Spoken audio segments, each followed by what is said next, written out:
전세 사기로 인한 피해의 규모는 해마다 커지고 있습니다. 이에 정부에서 전세 사기 피해 방지 방안 후속 조치를 통해 미납 국세 열람제도 실효성 강화 등 여러 제도에 대한 입법 추진을 약속하였습니다. 오늘 시간에는 정부가 국세 분야에서 임차인 보호를 위해 추진하려고 하는 3가지 개선 방안에 대해 알아보도록 하겠습니다. 조세 채권은 압류가 걸려있지 않는 한 대외적으로 공시가 되지 않는 채권입니다.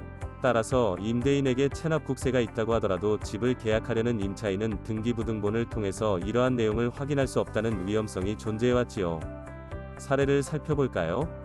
임차인 임차현 씨는 등기부등본이 깨끗한 것만 믿고 거의 90에서 100%에 육박하는 높은 전세가율의 보증금으로 전세계약을 체결했습니다.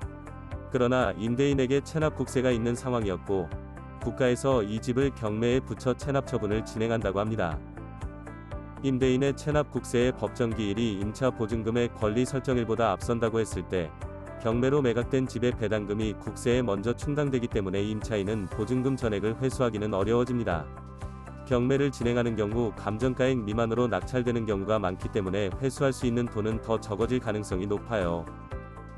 그렇다면 임차현 씨는 체납 국세가 있다는 것을 미리 열람할 수는 없었을까요?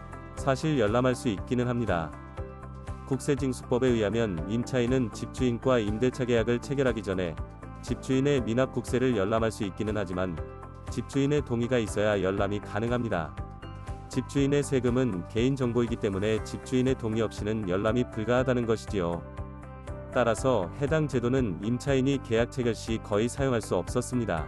2017년에서 2022년 6월까지 국세 및 지방세 열람 신청 건수는 800여 건에 불과한데 이는 같은 기간 동안 확정일자 부여 건수인 1159만 5천여 건의 0.007%에 불과한 수치입니다. 임차인이 제도를 거의 활용하고 있지 못하다는 뜻이겠지요. 현 상황에서는 제도는 존재하지만 그 제도를 활용할 수 없어 사실상 임차인은 거의 무방비 상태로 임대인의 체납 국세로 인한 리스크에 노출되어 있습니다. 실제로 임대인의 집이 경매로 넘어가고 나서야 임차인들은 자신이 임대인의 체납 국세로 인해 불측의 손해를 입었음을 깨닫게 됩니다. 정부에서는 전세 사기 피해를 방지하기 위해 이러한 미납 국세 열람 제도의 개선 등 여러 제도에 대한 입법을 추진 중입니다. 어떤 방안들이 있는지 살펴보겠습니다. 계약 단계에서는 임차인이 미납 국세를 손쉽게 열람할 수 있도록 제도가 개선됩니다. 임차인이 임대차 계약일부터 임차 개시일까지의 기간 동안 임대인의 동의 없이 미납조세를 열람할 수 있고 소재지 관할 세무서뿐 아니라 전국 모든 세무서에서 열람이 가능합니다.